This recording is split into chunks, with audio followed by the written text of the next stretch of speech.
बिस्मिल्लाहिर्रहमानिर्रहीम। अस्सलामु अलैकुम वरहमतुल्लाहि वबरकातुहू। ज़मीन कब बोलती है? हज़रत अब्दुल्ला बिन अब्बास रज़ियल्लाहु अन्हु फरमाते हैं कि नबी करीम सल्लल्लाहु अलैहि वसल्लम ने इरशाद फरमाया, तुम में से जो आदमी रात को तहज्जुद और ज़िक्रुल्लाह के लिए जागने से आजिज़ हो, दुश्मन से जंग करने में बुज़दिल या कमज़ोर हो और माल फी सबीलिल्लाह वगैरह में खर्च करने में बुखील हो, तो उसे चाहिए कि वो अल्लाह तबारक व ताला के ज़िक्र की कसरत करे। जब कोई आदमी अल्लाह अज़्ज़ा वजल के सामने तौबा करता है और तौबा को खौफ से निभाता है और रात के वक्त अपने रब से मनाजात करता है, तो फरिश्ते नूर का एक चिराग जलाकर आसमान और ज़मीन के दरमियान लटका देते हैं। तो दूसरे फरिश्ते पूछते हैं, ये क्या है? तो उन्हें बतलाया जाता है, फलां बिन फलां ने ये रात अपने खुदा के लिए गुजारी है। एक हदीस है जिसका मफहूम इस तरह है कि नबी करीम सल्लल्लाहु अलैहि वसल्लम ने फरमाया, कोई दिन भी ऐसा नहीं मगर ज़मीन के हिस्से एक दूसरे को पुकार कर पूछते हैं, अय पड़ोसी, क्या तुझ पर आज अल्लाह का जिक्र करने वाला गुजरा? हदीस में है कि हर मर्द औरत ने ज़मीन पर जो कुछ अच्छा या बुरा अमल किया है, ज़मीन उसकी गवाही देगी, कहेगी फलां रोज़ ये काम किया, फलां रोज़ ये काम किया। अल्लाह पाक ने ज़मीन व आसमान में बशमूल जिन्न व इंस जो कुछ भी पैदा किया है, हर चीज़ को कुव्वत समात और कुव्वत गोयाई अता फरमाई है। हर चीज़ अपनी अपनी ज़ुबान में अल्लाह के ज़िक्र में मसरूफ़ है। ऐसी तमाम चीज़ें जो अल्लाह पाक ने पैदा की, जब उनको कोई चीज़ अता करता है तो वो उन पर शुक्र भी अदा करती हैं, और जब उनको कोई तकलीफ़ पहुंचती है तो वो इसका इजहार भी करते हैं। लेकिन ये और बात है कि अल्लाह ने ऐसी आवाज़ों को जिन्न व इंस से पोशीदा रखा है। धरती यानी ज़मीन को ही ले लीजिए, बोलती भी है, सुनती भी है, खुशी गमी को भी महसूस करती है और उसका इजहार भी करती है। नबी करीम सल्लल्लाहु अलैहि वसल्लम ने दो ऐसे मौके हैं जिन पर ज़मीन रोती है। पहला मौका ये कि जब नाहक किसी का खून बहाया जाता है, मकतूल का कतरा ज़मीन पर गिरते ही ज़मीन पुकारती है, इलाही मुझे इजाज़त दे ताकि मैं कातिल को अभी निगल जाऊं। आवाज़ आती है, ज़रा सब्र कर, ये तेरे अंदर ही आएगा। दूसरा मौका ये है कि जब जानी जिना का इर्तकाब करने के बाद गुस्ल करता है, तो पानी का पहला कतरा जब ज़मीन पर गिरता है तो ज़मीन ज़ारो कतार रोती हुई कहती है, इलाही मुझे इजाज़त दे ताकि उसे मैं निगल लूँ। आवाज़ आती है, थोड़ी देर सब्र कर, ये तेरे पास ही आएगा। ज़मीन पर जो कुछ अच्छे या बुरे काम लोगों ने किए हैं, उन सब को ज़मीन ने याद रखा है, और क़यामत के दिन वो सारी खबरों को अलल ऐलान बयान करेगी, जिसको सब लोग सुनेंगे। इस मज़मून को खुदावंद अज़्ज़ा वजल ने कुरान मजीद में इन लफ्ज़ों के साथ इरशाद फरमाया है, जब ज़मीन थरथरा दी जाए जैसा कि उसका थरथराना ठहरा है, और ज़मीन अपने बोझ बाहर फेंक दे और आदमी कहे उसे क्या हुआ, उस दिन वो अपनी खबरें बताएगी, इसलिए कि तुम्हारे रब ने उसे हुक्म भेजा। कयामत के दिन बंदों के अच्छे बुरे आमाल के बहुत से गवाह होंगे। हर इंसान के कंधों पर जो फरिश्ते नामाए आमाल लिख रहे हैं, वो मुस्तकिल गवाह है।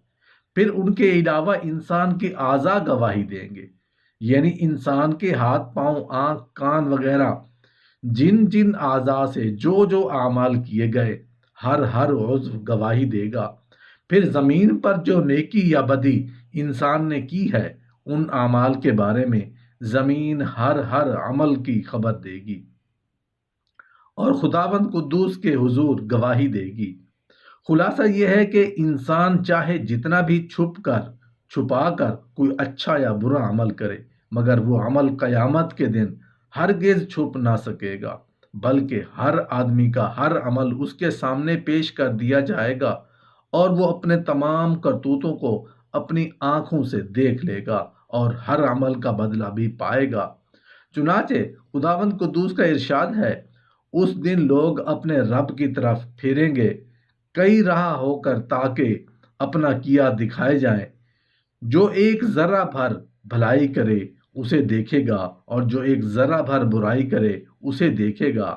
بہرحال قیامت کا دن بڑا سخت ہوگا اور ہر آدمی کو اپنے ہر چھوٹے بڑے اور ہر برے اعمال کا حساب دینا پڑے گا۔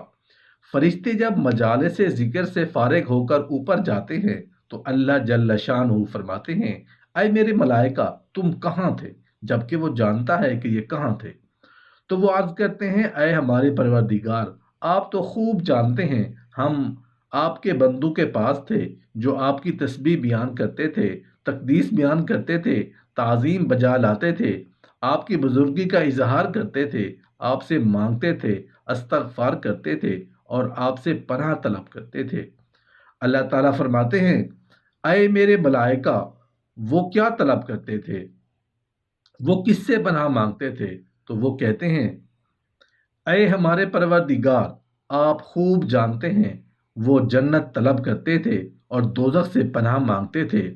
تو اللہ تعالیٰ فرماتے ہیں، اے میرے فرشتوں تم گواہ بن جاؤ، انہوں نے جو مانگا میں نے ان کو دے دیا، اور جس سے خوف کھاتے تھے اس سے محفوظ کر دیا، اور ان کو اپنی رحمت کے ساتھ جنت میں داخل کر دیا ہے۔ اللہ تعالیٰ کے کچھ فرشتے گھومنے والے ہیں جو چکر لگاتے ہیں اور زمین میں مجالس ذکر میں ٹھہرتے بھی ہیں۔ پس جب تم جنت کے باغات کو دیکھو تو ان سے چر لیا کرو۔ صحابہ کرام رضی اللہ عنہم نے عرض کیا، اے رسول اللہ صلی اللہ علیہ وآلہ وسلم، یہ جنت کے باغات کیا چیز ہے؟